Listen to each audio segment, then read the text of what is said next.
Oh, that's nice.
If you have made it all the way to the end, thank you very much for watching. And what I normally do now is a little bit of a behind the scenes chat and a little bit of a debrief. So I've been silly busy at work recently, and we've had a bit of bad news in the house lately, so I just wanted something on my one day off to clear the head and just stretch the legs really. So I wanted something local. Not a famous long distance path, but something new, relatively new. So I've come up with the Castle to Castle challenge. So Castle Hill to Sandal Castle. On the map it should have been 20 miles, but you'll see in a bit I did quite a bit more than 20 miles. So I started off at Castle Hill, parked at the lower car park. The sharp-eyed ones of you will have noticed that there is a car park at the top of the hill by the Victoria Tower, possibly wondering why I didn't park up there. It's simple really. There's a barrier that comes down at 7 o'clock, so the car park is closed after 7. And given that I didn't know how I was getting back from the end location back to Huddersfield, I couldn't guarantee what time I'd be back, and there was always the risk that my car was going to be locked in the car park. My initial option was to get a train back from the end location. Probably half a mile away from Sandal Castle is a train station, so I could have always got a train back to Huddersfield. Started off at Castle Hill, and there's lots of history associated with Castle Hill. Archaeologists have found evidence dating back 4,000 years, so they believe it to be a Bronze Age hill fort. So lots of history up there. At one point it was a Motte and Bailey castle. There was a pub up there which was knocked down, and then you've got the Jubilee Tower, which was built to commemorate Queen Victoria's 60th year on the throne. So that was the start point, and I needed an end point, a castle. So I never looked at the map. Sandal Castle, the other side of Wakefield, 20 miles. It looked the obvious choice. There was a direct route which would involve a lot of roads, but I didn't want that. So I dropped down from Castle Hill, down through Almonbury, down to the Calder and Hebble navigation canal. Lots of industrial history there, and basically walked along the canal all the way to Mirfield. At Mirfield, you can see on the video, I stopped for breakfast at a place called Arthur's. Absolutely fantastic meal, one of my favourite little places. A tad expensive, but lovely coffee, and the staff there did fill my water bottle up and even put some ice in it for me, so thank you very much, the staff at Arthur's. So after breakfast, I've come across my first diversion of the day. Network Rail are doing a lot of work in the area, so there's a lot of footpaths closed, especially alongside the canal, which is coincidentally where the railway runs as well. And it took me away from the canal and the river and through some, not to say ugly, but not the prettiest parts of the walk. And it probably added a couple of miles on to the journey. Just as I was getting back onto the canal, just walking past this little industrial estate, and there was a man beeping his horn outside, selling hot food and drinks to the staff in the industrial park, and I managed to grab a couple of cold drinks off him there. And then about a quarter of a mile from the end location, I come across another diversion. So there is an old route between Pugneys water park and Sandal Castle, a little footbridge, but basically it collapsed and it was all fenced off, so that added another mile onto my journey. So I eventually arrived at Sandal Castle, and the wife Heidi and Daisy Dog were waiting for me, and they went for a lovely pub lunch. So I didn't want a recognised long distance path. I wanted to create my own route from A to B, and it's much more rewarding when you create your own route.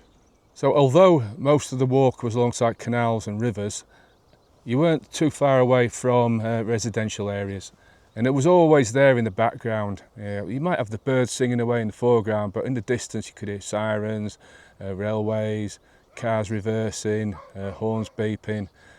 Just a reminder that you weren't completely isolated. And then finally, Sandal Castle. Around about the 1460s, England was in turmoil. We had the War of the Roses, the Duke of York marched towards Lancaster and ended up losing a battle and lost a load of men. And there's a little song based on that as well. So that's it, a walk from Castle Hill to Sandal Castle. On the map it should have been 20 miles, in reality I did 22, 23 miles and probably more going back for the camera. Didn't take the dog is very poorly at the moment, and this walk would have probably killed her, especially with the heat. So I didn't want a recognised long distance path, I wanted to create my own route and come up with castle to castle. When I've googled it, there's not many castle to castle information, there's nothing on there. YouTube, there's nothing on there. So yeah, let's start a new hashtag castle to castle. So if you have enjoyed this adventure, why don't you put something in the comments, come up with your own castle to castle, whether it's Castle Avenue to Castle Crescent on a residential estate that you live at, or whether it's Windsor Castle to Edinburgh Castle. Put the walk on and let's start this hashtag castle to castle. But I'll be looking forward to seeing your castle to castle challenges.